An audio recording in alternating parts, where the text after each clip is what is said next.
Have you ever just stopped and wondered what our planet looks like from way, way up there? I don't just mean the classic blue marble photo. I mean seeing the hidden patterns of life and heat and water that are playing out all the time. For decades, we've had these incredible eyes in the sky, satellites, that watch over, connect, and protect our world in ways most of us never even think about.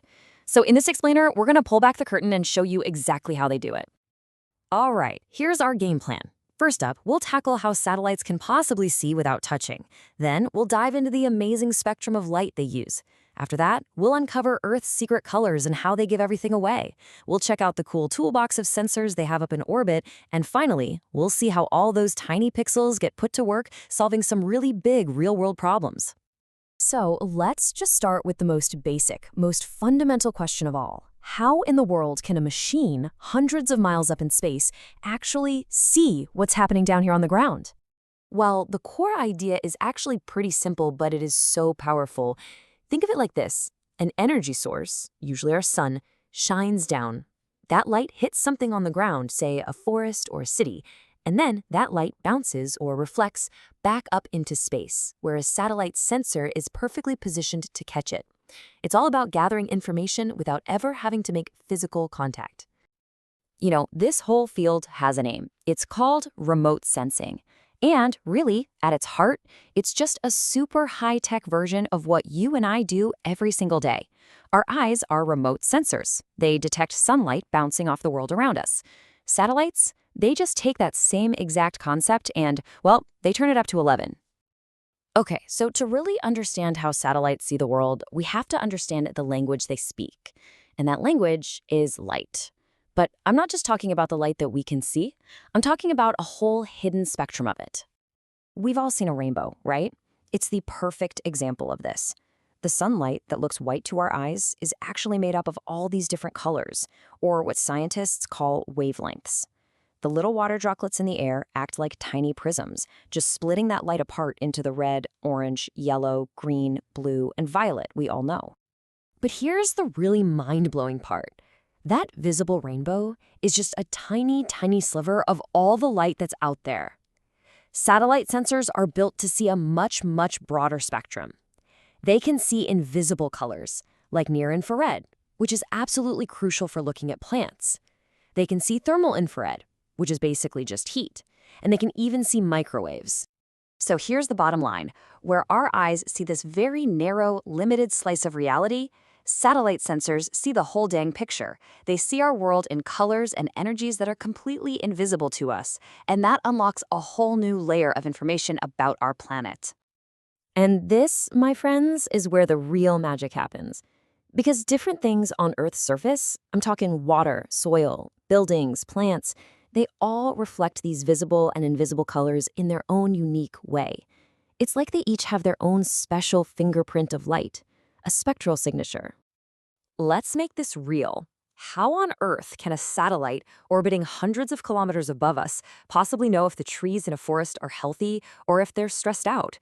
It sounds kind of impossible, doesn't it? Well, the answer comes down to a chemical we all learned about back in biology class: chlorophyll. It's the stuff that makes leaves green. Now, chlorophyll is great at absorbing red and blue light to power photosynthesis. It reflects green light, which of course is why leaves look green to us. But here's the secret. It reflects near-infrared light like crazy. And this is the comparison that just makes it all click. To our eyes, a healthy leaf is a nice, pleasant shade of green. But if we could see in the near-infrared part of the spectrum, that same exact leaf would be dazzlingly intensely bright. And that's the key. A sick or stressed plant has less chlorophyll, so it reflects way less near-infrared light. To the satellite, it suddenly looks much dimmer. And right here, you can see that principle in action. This is a satellite image of farmland. Now, those bright green areas you see? This is a false color image. It's designed to show us that near-infrared signal. Those incredibly vibrant spots are healthy, well-watered crops just screaming near-infrared light back into space, telling us exactly where the vegetation is thriving. Okay, so satellites can see these hidden colors. But what kind of eyes are they actually using out there? Well, it turns out they have a whole toolbox of different sensors in orbit, and each one is designed for a very specific job. We can pretty much split them into two main groups. First, you have passive sensors. These are a lot like our own eyes. They just hang out and collect the natural energy that's already there. Mostly, that's reflected sunlight. But then you have active sensors. These are more like a camera with a flash. They don't wait for the sun. They create their own beam of energy, shoot it down to Earth, and then measure what bounces back. So this brings up a pretty obvious problem, right? If your sensor totally relies on sunlight, what are you supposed to do when it's nighttime? And just as big a deal, what do you do when the place you want to see is completely covered by thick clouds? That is when you call in the superstar of active sensors, radar. By sending out its own microwave pulses, which have a wavelength that's long enough to slice right through clouds and rain like they're not even there, radar can build a picture of the ground no matter what. It is the all-weather 24/7 eye in the sky. So we have these amazing sensors that can see invisible colors, day or night, rain or shine. Now for the really fun part. Let's look at how we put all of these incredible pixels to work to solve actual problems down here on Earth.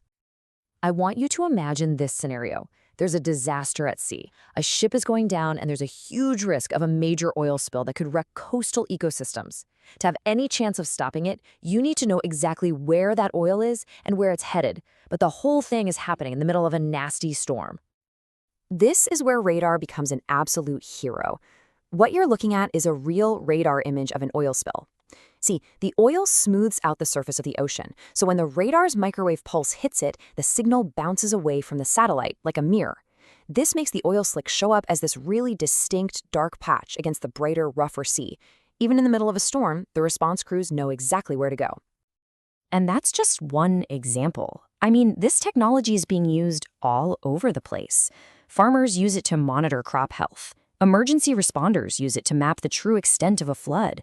We use it to track illegal deforestation in the Amazon, to guide ships safely through Arctic ice, and even to help plan the growth of our future cities. And the amount of data we're talking about here is just staggering. A single 7-band satellite image from a sensor like Landsat can hold over 240 megabytes of information. Just think about that for a second. One snapshot of one little piece of the Earth contains more data than a whole shelf of books. So when you boil it all down by cleverly analyzing how light, both the visible and the invisible kind, bounces off our world, we have basically given ourselves a superpower. Our eyes in the sky can actually read the invisible story of our planet's health, its day-to-day changes, and the challenges it's facing. Which really just leaves us with one last massive thought. If a single image contains that much information about one place at one specific moment in time, what new secrets could we uncover about our climate, our ecosystems, and our own civilization by analyzing the entire decades-long archive of imagery that covers our whole planet?